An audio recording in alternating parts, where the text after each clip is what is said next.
So, self-esteem is a powerful force within each of us. Self-esteem is the experience that we are appropriate to life and to the requirements of life.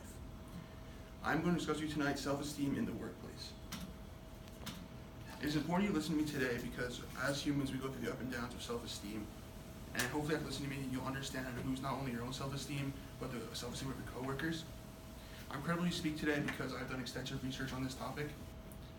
And tonight we'll be discussing with you the good and the bad of self-esteem, leadership and self-esteem, and team building. So the good and the bad. The good is persistency, leadership, and initiative. Employees who have high self-esteem are likely to keep working hard even after failures. In meetings, people with high self-esteem tend to give their opinions more. Having high self-esteem enables you to have self-trust,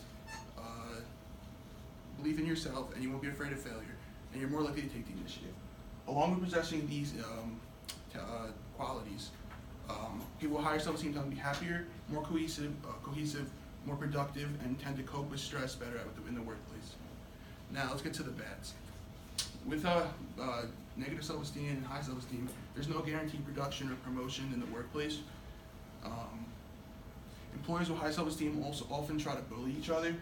And this is kind of contradicting because if you try to bully and manipulate your coworker, yes, you're raising your self-esteem, but you're also lowering their self-esteem in the process. And lastly, those with higher self-esteem might not be able to play by the rules or be labeled as a cheater. And cheating kind of is like lying, being close to your superior, giving negative input on aspects that don't benefit you in the company. We have just discussed the good and bad of self-esteem. Now we're going to discuss leadership and self-esteem. So, many employees will benefit from the boost of self-esteem. First, you should always give feedback. Be clear, concise, and let the employee talk about their development to you. And set goals for your employees and get to the point. Make the goals challenging but attainable, because if they do fail, it leads to discouragement. And then give clear, concise instructions. The last thing an employee wants to do is be given a task that they don't know how to do it, and that will just lead to discouragement and lead to negative energy in the office. And if you make it clear and explain what you want of them, it will boost their confidence and they'll be able to deliver a positive product. Now we're going to get to the 3 A's: appreciation, approval, and attention. With approval, with appreciation, everyone wants to be appreciated in the workplace. Everybody wants to know they're doing a good job. And all that starts with a simple thank you. Every person that's contributed to the project or contributed, just tell them thank you, lets them know that they're meaningful and shows their value and uniqueness. Now we're going to get to approval. Showing approval and praising everybody, it just reaches their deeper emotional needs. Doing this allows your employees to feel valuable and important.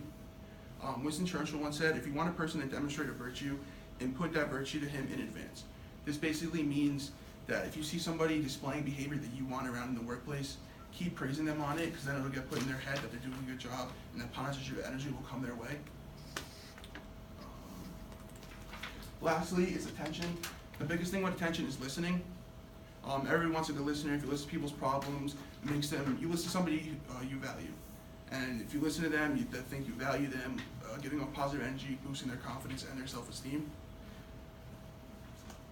A big mistake leaders make is they dominate the conversation. They interrupt, they talk too much, and doing this can create a negative downward cycle in the company, leading to unhappiness and dissatisfaction in the workplace. We have just discussed leadership and self-esteem. Now we're going to discuss team building. Members could begin doubting their abilities if their skills go unnoticed and underutilized. To increase confidence, help them learn new skills and teach them improving on their old skills as well. And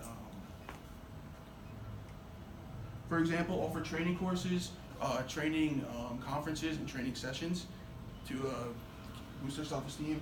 Next, break everything down into steps. Give somebody a task on a project that piques their interest, that they're interested in doing. That'll help provide a better product and have the success of the team keep growing and thriving. Then you also want to focus on the member's strengths. People want to do something they're good at. They don't want to do something they're bad at, because then it's going to lead to sometimes failure, and that leads to discouragement, and that leaves negative energy around in the office and in the team. And their confidence will grow when they do skills that they master. Next is be supportive. Again, it's all about listening. Support and high self-esteem go hand in hand. Confidence grows when people are being built up emotionally. A good way to create this foundation is having individual one-on-ones, explain to them what they're doing right, what they're doing wrong, let them grow, let them focus, let them just create a better product and help the company succeed. And lastly, embrace failure. Let each member know it's okay to make mistakes. Removing the fear of failure will allow people on your team to feel safe and know that they won't have to worry if they make a mistake, that they'll just learn from it, they won't be penalized, and it'll often lead to less mistakes and better product out of the team. And we've just discussed the good, bad, and leadership, and self-esteem, and team building. Let's wrap it up. I've discussed with you tonight the good and the bad of self-esteem, leadership and self-esteem, and team building.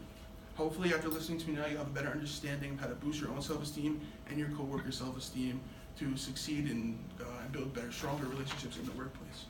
Thank you.